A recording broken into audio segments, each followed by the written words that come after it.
सिद्धार्थनगर और वाराणसी के दौरे पर रहेंगे। वहां पीएम मोदी 9 मेडिकल कॉलेजों का इफ्तिताह करेंगे और उसके साथ साथ प्रधानमंत्री आत्मनिर्भर स्वस्थ भारत स्कीम का आगाज करेंगे। वो वाराणसी के लिए 5200 करोड़ रुपए से ज्यादा की मुख्तलिफ तरक्याती प्रोजेक्टों का भी इफ्तिताह करेंगे। जराये के मुताबिक प्रधानमंत्री आत्मनिर्भर स्वस्थ भारत योजना पूरे हिंदुस्तान में सेहत की देखभाल के बुनियादी ढांचे को मजबूत करने के लिए मुल्क की सबसे बड़ी स्कीमों में से एक होगी, जिसका मकसद पब्लिक हेल्थ इंफ्रास्ट्रक्चर मजीद मजबूत करना है। इसके अलावा तमाम रियासतों में 11,000 से ज्यादा शहरी सेहत और तंदुरुस्ती के मराकज कायम किए जाएंगे।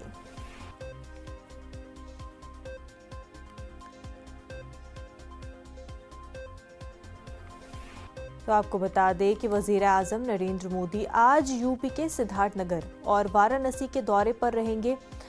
वहां पीएम मोदी 9 मेडिकल कॉलेजों का इफ्तिताह करने जा रहे हैं और इसके अलावा प्रधानमंत्री आत्मनिर्भर स्वस्थ भारत स्कीम का आगाज करेंगे। वो वाराणसी के लिए 5200 करोड़ रुपए से ज्यादा के मुख्तलिफ तरक्याती प्रोजेक्टों का भी इफ्तिताह करेंगे।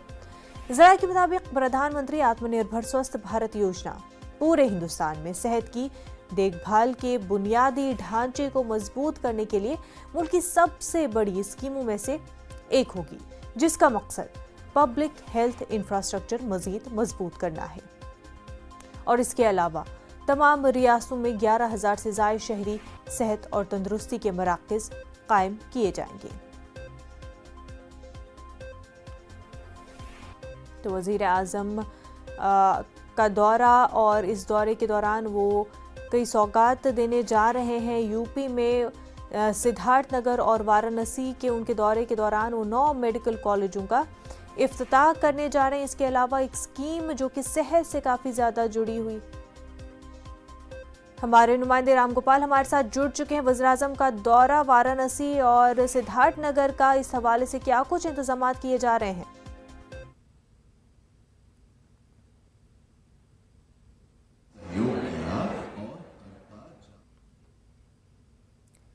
रामगोपाल, आप तक हमारी आवाज पहुंच पा रही है?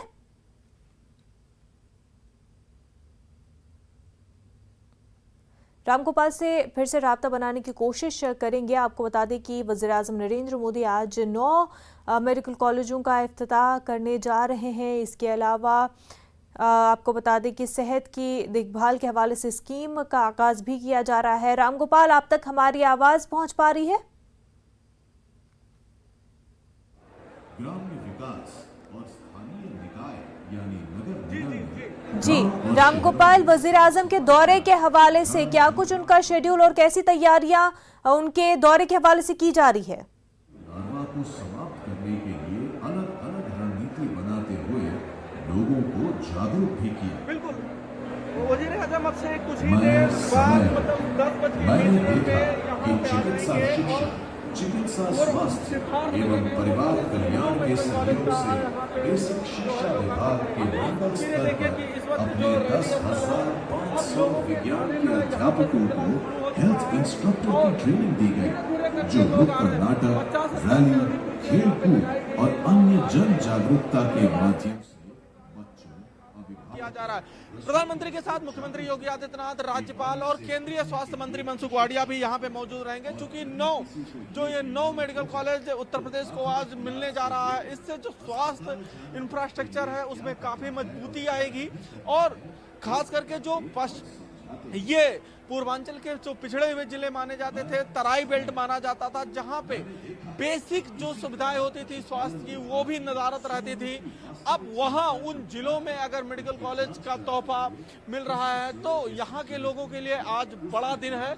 और आज उसी बड़े दिन को में लोग प्रधानमंत्री नरेंद्र मोदी को सुनने के लिए यहाँ पे आ रहे हैं। और तस्वीरें अगर आप पीछे तक की तस्वीरें देखिए तो अभी प्रधानमंत्री को आने में करीब 1.5 घंटे का वक्त है, लेकिन जो तस्वीरें बता रही हैं कि भीड़ चली आ रही है, यानी कि आज सिद्धार्थनगर के लोग बेहद उत्साहित हैं, वो प्रधानमंत्री को सुनने जा रहे हैं।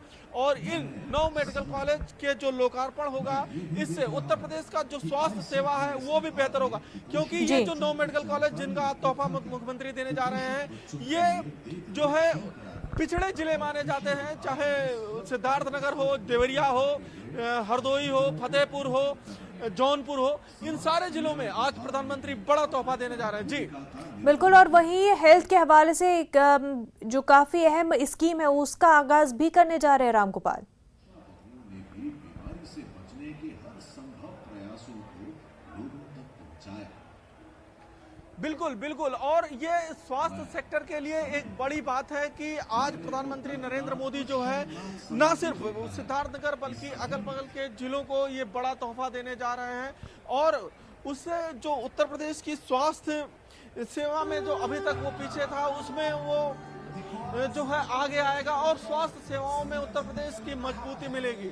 और उत्तर प्रदेश जो जहां पे आज से 5 साल पहले अगर हम इस बेल्ट की, जिस बेल्ट में मैं इस वक्त खड़ा हूं, अगर इस बेल्ट की बात करें तो ये पूरा बेल्ट सिर्फ एक medical college BRD medical college पे ही निर्भर था, लेकिन अब जो है यहाँ से हर जिले में लगभग मेडिकल कॉलेज बन के तैयार है या बनने की प्रक्रिया में है।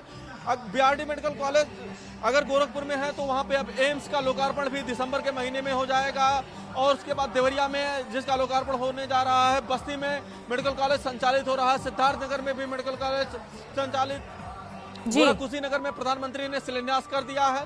तो ये अगर हम इस बेल्ट की बात करें, तराई बेल्ट की बात करें, तो यहाँ पे जो स्वास्थ्य इंफ्रास्ट्रक्चर है इसमें विशेष फोकस किया जा रहा है। जी बिल्कुल, बेहद शुक्रिया रामगोपाल आपका।